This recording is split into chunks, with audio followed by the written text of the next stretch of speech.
अस्सलाम वालेकुम। आज जो हम अपना टॉपिक स्टार्ट करने वाले हैं वो है स्टोरेज ऑफ फार्मास्यूटिकल प्रोडक्ट्स। अब जो स्टोरिंग है वो किसी भी मटेरियल को तब तक स्टोर किया जाता है जब तक वो यूज़ नहीं होती, ठीक है। तो हमारी पैकेजिंग जो है वो ऐसी होनी चाहिए जो स्टोरेज को फैसिलिटेट कर सके, ठीक है। जैसे कि अगर हम स्टार्ट से बात करें तो आपका जब रॉ मटेरियल आता है तो फर्स्टली उसे वेयर हाउसेज में स्टोर किया जाता है। देन आपकी प्रोडक्ट फॉर्मुलेट की जाती है, फिर उसको स्टोर किया जाता है, फिर वो डिफरेंट बैचेस जो हैं उन्हें स्टोर किया जाता है। फिर जब ये डिस्ट्रीब्यूशन लेवल पे लाते हैं या होल सेलर्स के लेवल्स पे आते हैं फिर वहाँ पर ये स्टोर किए जाते हैं, फिर आपके रिटेलर्स इन्हें स्टोर करते हैं। देन ये ट्रांसफर किया जाता है पेशेंट को, और पेशेंट्स भी फिर इसे अनटिल एंड अनलेस उन्हें उसे कंज्यूम कर लें वो भी उसे स्टोर करते हैं, ठीक है। तो डिफरेंट लेवल्स हैं इसके स्टोरेज के। तो इन सब के लिए ज़रूरी है कि आपका पैकेजिंग मटेरियल ऐसा हो जो स्टोरेज को फैसिलिटेट करता हो, ठीक है। तो सबसे पहले जो यहाँ पर आपका मेंशन है वो ये है कि जो स्टोरेज कंडीशन है ऑफ द फार्मास्यूटिकल प्रोडक्ट वो भी आपकी ना होनी चाहिए अकॉर्डिंग टू द लॉ, ठीक है। लॉ ने कुछ आपको ना स्पेसिफिक रिक्वायरमेंट्स बताई हुई हैं कि आपने कैसे कैसे अपनी प्रोडक्ट को स्टोर करना है, ठीक है। और ये उसी के अकॉर्डिंग होना चाहिए, ठीक है। ये कुछ पॉइंट्स हैं, उन्हें हम वन बाय वन डिस्कस कर लेते हैं। सबसे पहले जो है वो है storage facility must comply with the law. Law के अकॉर्डिंग होनी चाहिए। तो अगर लॉ ने कहा है इतने रैक्स होने चाहिए तो इतने ही रैक्स होने चाहिए। रैक्स कितने फीट जो है फ्लोर से अबव होने चाहिए वो उतना ही होना चाहिए। गैप, हर चीज, ईच एंड एवरीथिंग, मटेरियल कौन सा यूज होना चाहिए फ्लोरिंग के लिए, सीलिंग के लिए, वो सब ना मेंशन होता है। अब आपने एक और चीज बहुत जो ख्याल रखनी है खासतौर पे वो ये कि आपने किसी भी अनऑथराइज पर्सन को जो आपका स्टोर रूम है उधर एंटर नहीं होने देना, ठीक है। आपका जो स्टोर रूम है वो इतना सफिशिएंट उसकी कैपेसिटी होनी चाहिए कि आपकी ऑर्डरली मैनर में चीजें स्टोर हुई हो, ठीक है। ऐसा ना हो कि मेस बनाओ। हर चीज ऑर्डरली अरेंज होनी चाहिए। उसके अलावा जो आपका स्टोर रूम है वो ऐसे डिजाइन होना चाहिए कि वो जो है गुड स्टोरेज कंडीशन को फैसिलिटेट कर सके। क्लीन करना आसान हो, ड्राई करना आसान हो, टेम्परेचर मेंटेनेंस, ह्यूमिडिटी कंट्रोल, ये सब चीजें इजीली मैनेज हो जाए। स्टोर रूम क्लीन होना चाहिए, उसमें कोई भी वोमेंस वेस्ट ऐसी चीजें नहीं होनी चाहिए, ठीक है। कीड़े वगैरह कोई भी गंदगी नहीं होनी चाहिए उस फैसिलिटी में। जो रिसीविंग एरिया है वो भी ऐसा डिजाइन होना चाहिए कि आपके एक साइड से आपके इनकमिंग कंटेनर्स आ रहे हो और दूसरे साइड से आपके आउट जो भी प्रोडक्ट मूव आउट कर रही हैं वो वहां से जा रही हो, ठीक है। वो भी क्लीन होना चाहिए। और स्टोरेज से पहले ना उस ये सारी चीजें आपको देखनी चाहिए। फिर अगर रेडियो एक्टिव मटेरियल आपने स्टोर करना है तो उसके जो स्पेसिफिक प्रोटोकॉल्स हैं उनको आपको फॉलो करना चाहिए, ठीक है। जैसे डेंजरस ड्रग्स हैं, साइकोट्रॉपिक सब्सटेंसेस हैं, इन सब के लिए आपकी अलग से रूल्स एंड रेगुलेशंस होनी चाहिए। उसी के अकॉर्डिंग स्टोर्ड फैसिलिटेशंस होनी चाहिए, ठीक है। उनके लिए स्पेसिफिक एरियाज होने चाहिए और आपने उन्हीं रूल्स और रेगुलेशन को फॉलो करवाना भी है, ठीक है। सेफ्टी सिक्योरिटी जो भी मेयर्स हैं। उसके बाद आपके जो है फार्मास्यूटिकल प्रोडक्ट्स की अगर हम बात करें तो वो हैंडल्ड और स्टोर अच्छे तरीके से करने होने चाहिए सो दैट जो क्रॉस कंटेमिनेशन होती है वो ना हो, ठीक है। मिक्सिंग अप ना हो जाए, ये बहुत ज़रूरी चीज़ है। अच्छा, उसके बाद जो आपका ऑर्डर होना चाहिए ना मटेरियल को अरेंज करने का वो उसी तरह होना चाहिए कि जो फर्स्ट एक्सपायरी है वो सोल्ड फर्स्ट होना चाहिए, ठीक है। और वो अरेंजमेंट भी उनकी इसी तरह होनी चाहिए। फिर अगर कोई ब्रोकन आइटम है, डैमेज आइटम है तो उसे सेपरेटली आपने स्टोर करना है ये, और उसे प्रॉपरली डिस्पोज ऑफ भी करना है। उसके जो स्टोर रूम है उसका लाइट टेम्परेचर, लाइटिंग बहुत एडिक्वेट होनी चाहिए जो सेफ्टी और एक्यूरेसी को फैसिलिटेट कर सकती है। फिर आपका जो टेम्परेचर रिकॉर्ड के लिए, ह्यूमिडिटी मॉनिटरिंग के लिए आपके पास प्रॉपर सिस्टम होना चाहिए और चेक एंड बैलेंस हो, और प्रॉपर इंटरवल पे उसे चेक भी किया जाए। ठीक है, ये सारी चीज़ों को आपने माइंड में रखना होता है। अच्छा, अब जो इक्विपमेंट यूज हो रहा है मॉनिटरिंग के लिए, स्टोरेज कंडीशन के लिए, वो वेल कैलिब्रेटेड होना चाहिए, वो अप टू डेट होना चाहिए, हेल्थ सिस्टम की रिक्वायरमेंट्स के अकॉर्डिंग होना चाहिए।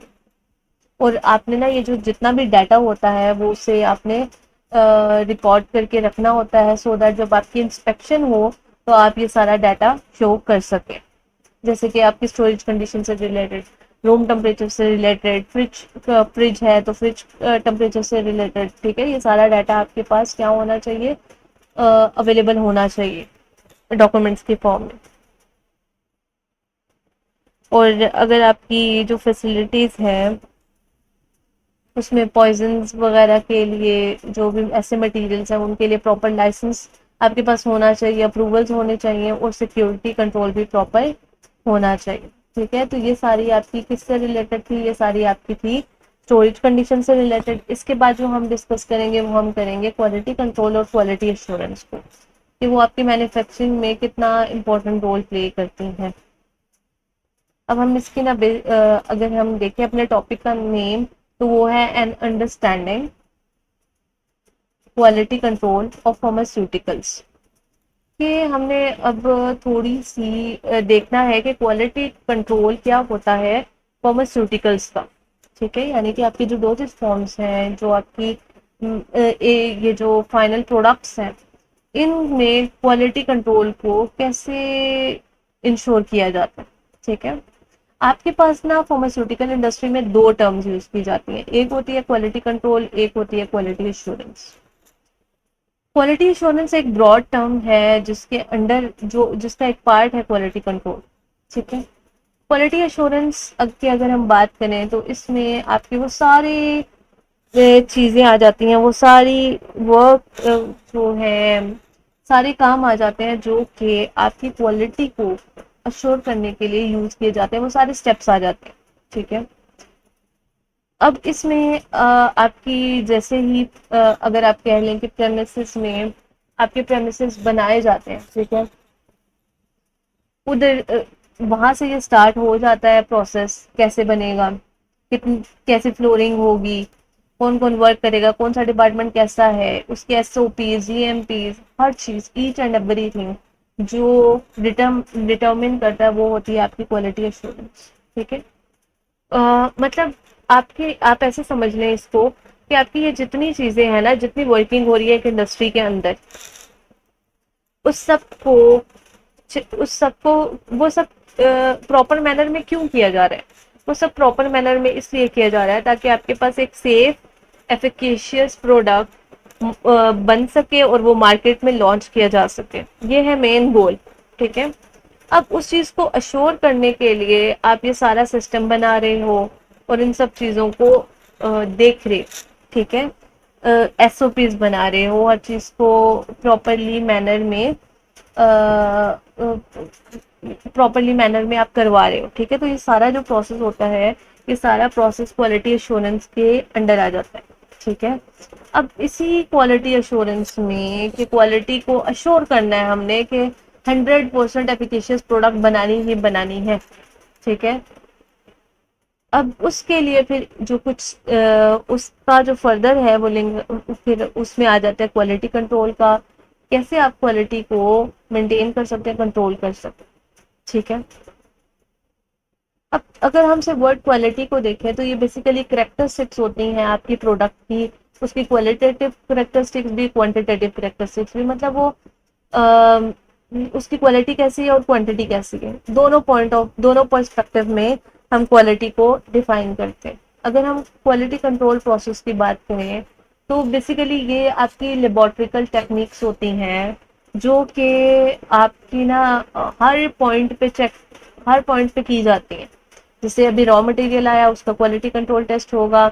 अब उसके बाद फर्दर जब आपकी मेडिसिन प्रिपेयर हो गई, ठीक है, उसके बाद जो भी डोजेज फॉर्म है, जो भी आपके इक्विपमेंट्स यूज हो रहे हैं, जो भी आपकी पैकेजिंग मटेरियल यूज हो रहा है, उन सब की अलग से टेस्टिंग की जाएगी। ठीक है, फिर फाइनल टेस्टिंग्स वगैरह होती हैं। तो जितने भी ऑपरेशंस किए जाते हैं to to assure the quality, ये सारे क्वालिटी कंट्रोल में आ जाते हैं। ठीक है, तो सो दैट आपकी जो ड्रग है वो जब मार्केट में लॉन्च की जाए तो वो उसकी जो एफिकेसी है वो 100% होनी चाहिए, कॉम्पिटेटिव होनी चाहिए। ठीक है, तो कॉम्पिटेटिव इंडस्ट्री के लिए बहुत इंपॉर्टेंट रोल प्ले करती है। और कि उसकी जो प्रोडक्ट की क्वालिटी है वो 100% होनी चाहिए। अगर और भी सिंपली हम देखें क्वालिटी एश्योरेंस और क्वालिटी कंट्रोल को, तो क्वालिटी एश्योरेंस वो सिस्टम है जिसके थ्रू क्वालिटी कंट्रोल को इम्प्लीमेंट किया जाता है। ठीक है, बेसिकली जो भी सिस्टम, जितने सिस्टम हैं वो सब क्वालिटी एश्योरेंस में आते हैं। और क्वालिटी कंट्रोल बेसिकली डिपार्टमेंट है जिसके थ्रू आपकी प्रोडक्ट की टेस्टिंग वगैरह ये सारी चीज़ें की जाती हैं। ठीक है, अब क्वालिटी कंट्रोल का अगर हम डिफरेंट पर्सपेक्टिव देखें, डिफरेंट इंडस्ट्रीज में इसका डिफरेंट पर्सपेक्टिव होता है, लेकिन फार्मास्यूटिकल इंडस्ट्री की अगर हम बात कर रहे हैं तो इसमें क्वालिटी कंट्रोल बहुत इंपॉर्टेंट रोल प्ले करती है। ठीक है, आपको हर तरह से इंश्योर करना होता है कि जो आपका बैच आउट हो रहा है वो 100% एफिकेशियस है, वो स्पेसिफिकेशंस के अकॉर्डिंग है, उसकी identity, purity, strength, characteristics, each and everything according to data है। ठीक है, जो भी आपका मेथड ऑफ प्रिपरेशन है उसी के अकॉर्डिंग आपने प्रिपेयर किया है, बिल्कुल वैसा ही है। हम रॉ, जैसे अभी मैंने आपको बताया कि रॉ मटेरियल की अगर हम बात कर लें, कंटेनर्स की बात करें, मेडिसिन की बात करें, फिलिंग, पैकेजिंग, मशीनरी, हर चीज में क्वालिटी कंट्रोल चेक्स होते हैं और उन सब चीजों को टेस्ट किया जाता है। मेन गोल वही है कि आपका सेफ एफिकेशियस प्रोडक्ट आपके पेशेंट तक पहुंचाया जा सके। ये बहुत ज़रूरी है कि आपके जो ये वर्किंग कर रहा है वो आपका ट्रेंड जो है पर्सन ही इस सब की हैंडलिंग कर रहे हों, इस सब को इंश्योर कर रहे हों, और टेस्टिंग प्रॉपर होने, जो भी इसके सुपरवाइज कर रहे हैं, फॉर्मुलेट कर रहे हैं, प्रोसेस कर रहे हैं, टेस्ट कर रहे हैं, पैकेज कर रहे हैं, ईच एंड एवरी पर्सन जो है वेल क्वालिफाइड होना चाहिए और ट्रेंड होना चाहिए। क्वालिटी एश्योरेंस सिस्टम जो है, जो फार्मास्यूटिकल इंडस्ट्री में यूज किया जाता है, उसे देख लेते हैं। क्वालिटी एश्योरेंस बेसिकली आपका सिस्टेमिक प्रोसेस है जिसके थ्रू चेक किया जाता है कि आपकी प्रोडक्ट जो डेवलप की गई है वो रिक्वायरमेंट्स के अकॉर्डिंग है या नहीं है, सही बनी है या नहीं बनी। ठीक है, तो क्वालिटी एश्योरेंस जो है वो अश्योर करने के लिए आप बहुत सारी जो डिपार्टमेंट्स हैं उन्हें, बल्कि जितने भी डिपार्टमेंट हैं उन सबको एक साथ एफर्ट करनी होती है। और अगर हम लार्ज लार्ज स्केल पे देखें तो अगर हम बात करें तो उसमें आपके ड्रग मैन्युफैक्चरर्स भी आ जाते हैं, आपकी नेशनल ड्रग रेगुलेटरी अथॉरिटीज भी आ जाते हैं, डब्ल्यूएचओ भी आ जाते हैं। ठीक है, ये सब मिलके काम करते हैं सो दैट हर कंट्री में जो मैन्युफैक्चरिंग प्रैक्टिसेस हैं उनको उनमें क्या किया जाए, उनके थ्रू क्वालिटी एश्योरेंस को अश्योर किया जा सके। ठीक है, अब इन चीज़ों को हम ज़रा देख लेते हैं। सबसे पहले जो था वो ड्रग मैन्युफैक्चरर था, जो कि आपका क्वालिटी एश्योरेंस का सिस्टम अडेप्ट करवाता है फार्मास्यूटिकल इंडस्ट्री में। अब जो प्राइम रिस्पॉन्सिबिलिटी आपके मैन्युफैक्चरर की वो ये है कि वो इंश्योर करे क्वालिटी को, सेफ्टी को, एफिकेसी ऑफ द प्रोडक्ट को। ये लीगली, मॉरली, एथिकली बाउंड होते हैं मुद्दा इस बात के लिए कि वो, उन्होंने गारंटी दी है कि वो सेफ, स्टैंडर्ड के अकॉर्डिंग प्रोडक्ट देंगे पब्लिक को। ठीक है, जो पब्लिक हेल्थ को इंश्योर करेगी। ठीक है, जो क्वालिटी कंट्रोल है इंडस्ट्री में वो 4 स्टेजेस पे रिलाई करती है। फर्स्ट स्टेज इसमें क्या आ जाती है, रॉ मटेरियल की स्टेज। ठीक है, इसमें एक्टिव भी आ जाते हैं, एक्सिपिएंट्स भी आ जाते हैं, यानी कि एपीआई भी आपका आ रहा है और नॉन एक्टिव इंग्रेडिएंट्स भी आ रहे हैं, कंटेनर भी आ जाते हैं, पैकेजिंग मटेरियल्स भी आ जाते हैं। इन सब का ना टेस्ट, इन सब पर टेस्ट किया जाता है। सेकंड स्टेज की बात करें तो इसमें सर्टेन सर्टेन चेक्स होते हैं, टेस्ट होते हैं, जो कि आपकी जो मैन्युफैक्चरिंग प्रोसेसेस होते हैं ना उनके दरमियान में किए जाते हैं, ताकि आपका जो मैन्युफैक्चरिंग का प्रोसेस है उससे परफेक्टली मैनेज किया जा सके। थर्ड जो है वो क्या है, जब आपकी प्रोडक्ट रेडी हो जाती है मार्केट में लॉन्च होने से पहले। ठीक है, तब उसके बाद ये वाले जितने टेस्ट हैं ये तब किए जाते हैं। फाइनल जो टेस्टिंग है वो तब की जाती है कि आपकी ना कुछ जो होते हैं बैच की, आप ऐसे समझ लें कि आपकी जो बैच है उसके कुछ जो प्रोडक्ट्स हैं वो आपके पास रख ली जाती हैं, कुछ मार्केट से सैंपल्स ले लिए जाते हैं, उठा लिए जाते हैं। अब उन सब पर टेस्ट किया जाता है ऑन एंड ऑफ। ठीक है, जब आपकी प्रोडक्ट मार्केट में है तब उस पे तब भी टेस्ट किए जाते हैं। ठीक है, और अगर उसमें कोई इशू नजर आ जाता है तो फिर आपका रिकॉल करवा दिया जाता है उस बैच को। ठीक है, वापस से मार्केट से उठा लिया जाता है। ठीक है, इसमें आपकी शेल्फ लाइफ के टेस्ट, डिफरेंट टेस्ट किए जाते हैं, उनसे पता चल सके कि क्या ये प्रोडक्ट अभी उसकी वो ठीक है, डिग्रेड तो नहीं हो गई कहीं। ठीक है, तो ये सारी चीजें चेक एंड बैलेंस बहुत जरूरी होता है। उसके बाद आपका आ जाता है नेशनल ड्रग रेगुलेटरी अथॉरिटी। ये जो है आपकी नेशनल लेवल पे डिफरेंट अथॉरिटी, डिफरेंट बॉडीज होती हैं जो कि वर्क कर रही होती हैं मैन्युफैक्चरर्स के साथ, इम्पोर्टर्स के साथ, और सो दैट जो आपकी जो रिस्पॉन्सिबिलिटी है, ठीक है, manufacturing of good pharmaceutical products, उसको इंश्योर करवा सकें। फिर वर्ल्ड हेल्थ ऑर्गेनाइजेशन की बात आ जाती है। इसका जो मेजर काम है वो ये है कि आप रिसर्चेस वगैरह ये कंडक्ट करते हैं, जो भी गाइडलाइंस प्रोवाइड करते हैं कि किन के थ्रू आपकी क्वालिटी एश्योरेंस को फर्दर इम्प्रूव किया जा सकता है। ठीक है, तो ये सारा आपका क्वालिटी कंट्रोल और क्वालिटी एश्योरेंस से था। अब जो लास्ट आपका टॉपिक है वो है आपका डॉक्यूमेंटेशन या डॉक्यूमेंट्री इन फार्मास्यूटिकल इंडस्ट्री। कि डॉक्यूमेंटेशन कितनी इंपॉर्टेंट है आपकी फार्मास्यूटिकल इंडस्ट्री में। ठीक है, इसको हम देख लेते हैं।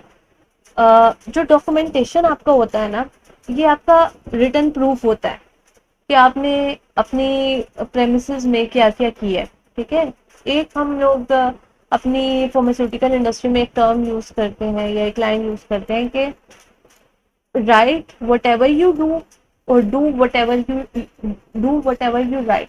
ठीक है, आपको हर वो चीज लिखनी होती है जो आप कर रहे हैं, और जो आप कर रहे हैं वो आपको मसली लिखना है। ठीक है, तो ये जो फार्मास्यूटिकल इंडस्ट्री में हर चीज का आपके पास रिटन डॉक्यूमेंट होना चाहिए, क्योंकि जब इंस्पेक्शन होगी तो वो आपसे आपका पूरा डॉक्यूमेंट जो है वो मांगते हैं, किसी भी बैच का मांग सकते हैं, और उसी के बेसिस पे वो आपके ऑडिट करते हैं। ठीक है, तो डॉक्यूमेंटेशन बहुत इंपॉर्टेंट होती है आपकी फार्मास्यूटिकल इंडस्ट्री में। अगर हम इन्हें डॉक्यूमेंटेशंस को अगर हम डिफाइन करें तो कर सकते हैं कि मैन्युफैक्चरर सिस्टम, इसमें क्या है कि मैन्युफैक्चरिंग सिस्टम ऑफ इंफॉर्मेशन है, कंट्रोल है, जिसके थ्रू हम मिनिमाइज कर सकते हैं रिस्क ऑफ मिस इंटरप्रिटेशंस को, कि ऐसे मिस इंटरप्रिटेशंस और एरर्स को, और आपका जो ओरल और कैजुअल होती है स्टेटमेंट्स, ठीक है, उनको विद द रिटन कम्युनिकेशन। मतलब देखिए, अगर आप जैसे अभी कोई प्रोसेस चल रहा है और आपने वर्बली बोला है कि ऐसे नहीं ऐसे करना, आपके पास कोई डॉक्यूमेंट नहीं है, तो वो जो है वो रिलायबल बात नहीं है। आपको उस जो भी आप ऑर्डर दे रहे हैं या जो चेंजेस करवा रहे हैं प्रोसेस में, उसको आपने रिटर्न में देना होता है, उस पर सिग्नेचर्स करने होते हैं, टाइम मेंशन करना होता है, ईच एंड एवरीथिंग, फिर जाके आप वो जो भी चेंज है वो आप करवा सकते हैं। ठीक है, तो उस हर बात का आपके पास प्रूफ होना जरूरी है। क्यों? इसलिए ताकि कोई एम्बिग्विटी ना आए प्रोसीजर में, कोई भी, ताकि ताकि क्लियरली पता हो कि किसने कौन सा प्रोसेस करवाया है या नहीं करवाया। ठीक है, और कोई इशू ना आए। आपकी फॉर्मुलेशन की मेन मकसद वही है कि आपके पास एक अच्छी थेराप्यूटिक प्रोडक्ट लॉन्च की जा सके, मैन्युफैक्चर की जा सके। ठीक है, तो इसके थ्रू आपको हर चीज का कोई एम्बिग्विटी नहीं रहती, कंफर्मेशन हो जाती है, परफॉर्मेंस को आप चेक कर सकते हैं, कैलकुलेट कर सकते हैं, और आप अपनी बैच हिस्ट्री कंप्लीटली डॉक्यूमेंट्स के थ्रू देख सकते हैं। ठीक है, डॉक्यूमेंट्स बेसिकली आपका मिरर होते हैं आपकी फार्मास्यूटिकल कंपनी का। ये उसके अलावा जो रेगुलेटरी बॉडीज होती हैं वो भी जब भी विजिट करती हैं वो डॉक्यूमेंट्स ही सबसे पहले देखती हैं। और ये आपकी ना एक्चुअल इमेज होती है आपकी फार्मास्यूटिकल इंडस्ट्री की। ठीक है। गुड डॉक्यूमेंट जो है वो क्या, उससे क्या होगा, उससे सिस्टेमिक जो आपके प्रोसीजर है प्रिपरेशन के, checking, verifying, issuing, storing, reviewing of any document, ठीक है, फिर वो बहुत इजी हो जाता है। बैच रिकॉर्ड्स आपके पास होने चाहिए, वो भी इम्पोर्टेंट स्टेप है आपकी डॉक्यूमेंटेशन का। ये आपके पास ना, और ये सैंपल आपके पास रिजर्व होना चाहिए 1 ईयर ऑफ एक्सपायरी तक। ठीक है, उसका रिकॉर्ड होना चाहिए आपके पास। फिर आपके पास जब भी कोई बैच निकलता है उसकी कंप्लीट फाइलिंग आपके पास अवेलेबल होनी चाहिए। और उसको रिव्यू करने के बाद जो आपका ये जितना रिकॉर्ड है, इस सबको रिव्यू करने के बाद ही आपने आगे फर्दर बैच को रिलीज करना होता है, वरना आपको नहीं करना चाहिए। ये जो बीएमआर है ये बेसिकली बैच मैन्युफैक्चरिंग रिकॉर्ड को बोलते हैं। ठीक है, तो ये भी बहुत जरूरी होता है आपके लिए। अब इसे हम सिंपल अंडरस्टैंड करते हैं। सिंपल अगर हम देखें ना चीजों को, तो उसमें यही आ जाता है कि आपका सबसे पहले क्या है। सबसे पहले आपका, जैसे आपने इंपोर्ट की, कितनी क्वांटिटी में आपने प्रोडक्ट इंपोर्ट की, वो आपके पास आ जाएगा। उसके डॉक्यूमेंट्स आपके पास अवेलेबल होने चाहिए। वो किस दिन रिसीव हुई, डेट क्या थी, टाइम क्या था, किसने रिसीव की, कितनी क्वांटिटी रिसीव की, वो उसका डाटा होना चाहिए। कहाँ पर स्टोर की, किसने स्टोर की, वहां से जब आगे फॉरवर्ड की गई कितनी क्वांटिटी में की गई, किसने की, ये जितनी भी चीजें हैं, सिग्नेचर, टाइम, स्पॉट, ये सारी चीजें उस पर मेंशन होती हैं। ठीक है, सो दैट अगर कोई भी इशू आता है तो आप वो जो उसी जो जो भी उसके लिए पर्सोनल रिस्पॉन्सिबल होगा, आप उसे इजीली ट्रेस कर सकते हैं। कोई भी इशू आ रहा है आप उसे ट्रेस कर सकते हैं। ठीक है, तो इसी तरह आपकी जो प्रोडक्ट बन जाती है, जितने उस पर टेस्ट परफॉर्म होते हैं, किसने रिलीज किया, किसने कौन सा टेस्ट परफॉर्म किया, किसने मैन्युफैक्चर की, किसने, कौन मैन्युफैक्चरिंग यूनिट में था, कौन डिस्पेंसिंग यूनिट में था, हर जगह पर। ठीक है, हर जगह पर क्या होता है, हर जगह पर आपका ये रिकॉर्ड जो है बहुत इंपॉर्टेंट रोल प्ले करता है। ठीक है, और हर किसी के सिग्नेचर्स जो हैं और टाइम बहुत ज़रूरी होता है मेंशन करना। ठीक है, और ये इसी तरह से किया जाता है, और सो दैट आपकी जो गुड मैन्युफैक्चरिंग प्रैक्टिसेस हैं उनको क्या किया जा सके, उनको अप्लाई किया जा सके। जो हर एक्टिविटी है जो भी एसओपी में लिखी हुई है, जो जीएमपी में, गुड मैन्युफैक्चरिंग प्रैक्टिसेस में मेंशन है, उसको ताकि फॉलो करवाया जा सके। कंट्रोल ऑफ डॉक्यूमेंट जो है इम्पोर्टेंट पार्ट है आपकी जीडीपी का। और इसकी वजह से क्या होता है, एरर्स नहीं होते, फिर मिस यूज नहीं होता डॉक्यूमेंट्स का। ये जो है गुड मैन्युफैक्चरिंग, गुड सॉरी कह रहे हैं, गुड डॉक्यूमेंटेशन प्रैक्टिसेस का आपकी पार्ट है। ठीक है, एक आपकी मास्टर कॉपी होती है जिसमें आपके सारे एसओपीज वगैरह लिखे होते हैं, उसमें अप्रूवल, चेकिंग, सब चीज उसमें मेंशन होती है। मास्टर कॉपी जो होती है ना, उसमें उससे स्टैम्प किया जाता है फिर रेडिंग से, और फिर उसकी एक फर्दर कॉपी भी बनाकर अपने पास रखी जाती है। ठीक है, तो ये जो मास्टर कॉपी वाली फाइल है, इसमें ना आपके पास जो आपका बैच है उसका सारा डाटा होता है। ठीक है, हर डिपार्टमेंट की स्टैंप्स वगैरह भी होती हैं, किसने इशू किया, कब इशू किया, ईच एंड एवरीथिंग उसमें मेंशन होता है विद टाइम एंड डेट। तो आपके लिए रिवीजन करना बड़ा इजी हो जाता है, रिव्यू करना चीज़ों को। उसके बाद देख लेते हैं ऑब्जेक्टिव्स क्या हैं आपके डॉक्यूमेंटेशन के। सबसे पहले तो ये ऑब्जेक्टिव है कि आपकी जो स्पेसिफिकेशन है प्रोसीजर की, for all materials and method और मैनी, ठीक है, उसको कंट्रोल किया जा सके, ताकि वो उसी मेथड से हो रही है कि नहीं हो रही। आपके जितने पर्सन्स हैं काम कर रहे हैं, क्या वो प्रॉपरली काम कर रहे हैं, जो उनकी रिस्पॉन्सिबिलिटी है, इसको ये इंश्योर करता है। ऑथराइज पर्सन जो भी है, ठीक है, उसको ट्रेस आउट करना बड़ा इजी हो जाता है। फिर उसके अलावा बैच रिलीज करना है नहीं करना, ठीक है, उसके लिए कौन बंदा रिस्पॉन्सिबल है, कौन नहीं, ठीक है, ये सारी चीजें भी फिर बहुत इंपॉर्टेंट रोल प्ले करती है। अब देखें, अगर एक बैच है उसमें कोई इश्यू आ रहा है, और जो आपका क्यूसी वाला है उसने क्या किया, उसने सिग्नेचर करके दे दिया कि बैच रिलीज कर दे। ठीक है, तो अब ये जितनी भी रिस्पॉन्सिबिलिटी आएगी वो किस पे आएगी, वो आपके क्यूसी ऑफिसर पे आएगी।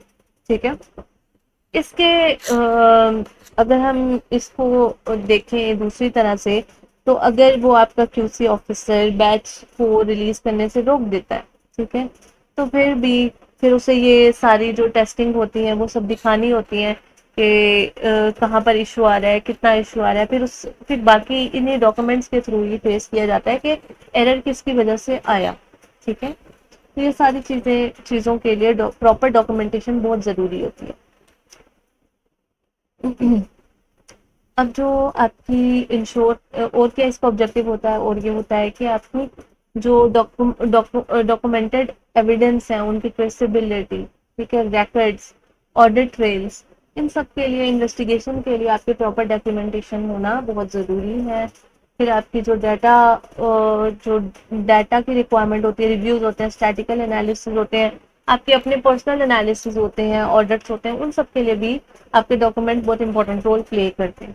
अब आपके डिफरेंट टाइप्स ऑफ डॉक्यूमेंट्स और रिकॉर्ड्स आ जाते हैं जो कि आपकी इंडस्ट्रीज में या मैन्युफैक्चरिंग प्रोसेस में यूज होते हैं। ठीक है, जो इंश्योर करते हैं क्वालिटी कंट्रोल और क्वालिटी एश्योरेंस को। ठीक है, वो आपके यहाँ पर मेंशन है। सबसे पहले आ जाता है बैच रिकॉर्ड फॉर्म। ठीक है, बैच रिकॉर्ड फॉर्म में आपका जो बैच से रिलेटेड सारी इन्फॉर्मेशन होनी चाहिए, फिर बिल्स ऑफ मटेरियल, हर जो मटेरियल आपने परचेज किया उसका बिल होना चाहिए। स्पेसिफिकेशन में ना आपके मटेरियल की लिखी होती हैं, जैसे मटेरियल के बारे में इंफॉर्मेशन के, जैसे आपकी पैरासीटामोल है उसकी विस्कोसिटी क्या है, पाउडर फॉर्म में है कि उसकी मेल्टिंग पॉइंट क्या है, बॉइलिंग पॉइंट क्या है, ये सारी चीज़ें उसमें लिखी होती हैं। पॉलिसीज जो डिफरेंट पॉलिसीज आप वहाँ पर इम्प्लीमेंट करें वो होने चाहिए, प्रोटोकॉल्स, एसओपीज।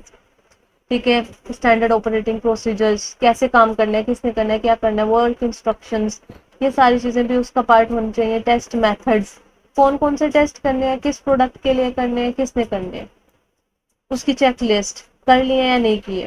ठीक है, forms, log sheet, training assessments, ये सारे जो हैं इन सब का रिकॉर्ड होना ज़रूरी होता है। उसके अलावा इलेक्ट्रॉनिक और हार्ड कॉपी होनी चाहिए क्वालिटी रिकॉर्ड्स की।